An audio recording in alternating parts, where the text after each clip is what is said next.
2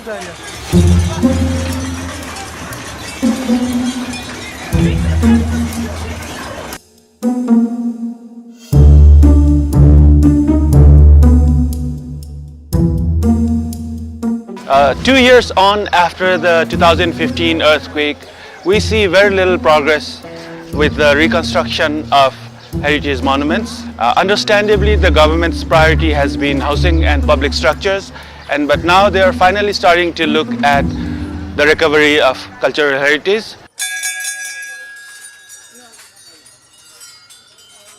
The heritage that we have in our country is very much living heritage, where people come to worship in the monuments every day, and it's a place where they have their very ancient beliefs and faiths attached to. And accordingly, the monument reconstruction also needs to take into these intangible aspects of the heritage, not just the physical structures. As you can see, people are worshipping the lock every day because after the earthquake, after this was barricaded and locked up, the devotees could not go inside to pray to the deity inside, so they are worshipping the lock on the gate.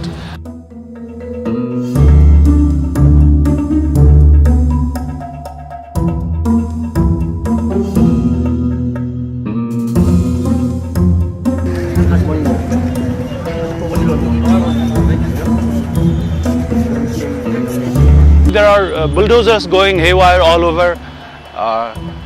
The pond is being developed by the Kathmandu metropolitan city as an amusement park with total disregard to its historical, cultural and religious value. This is what I like to call the desecration of heritage by the government.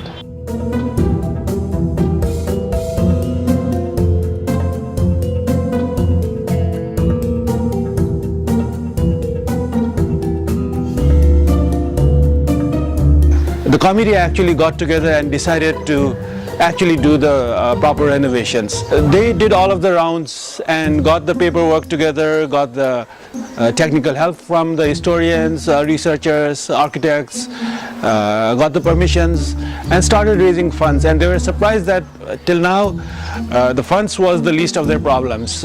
More than 40 lakhs of rupees have already been raised from local communities, and even the local body of the government eventually came in with their own funds to help the community-driven effort.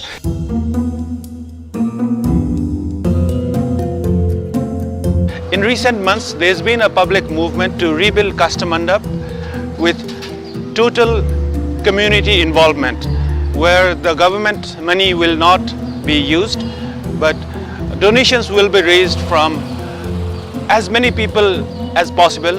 This will be a model where the public will take the lead to rebuild their own heritage, and the government will play a facilitating or the supporting way.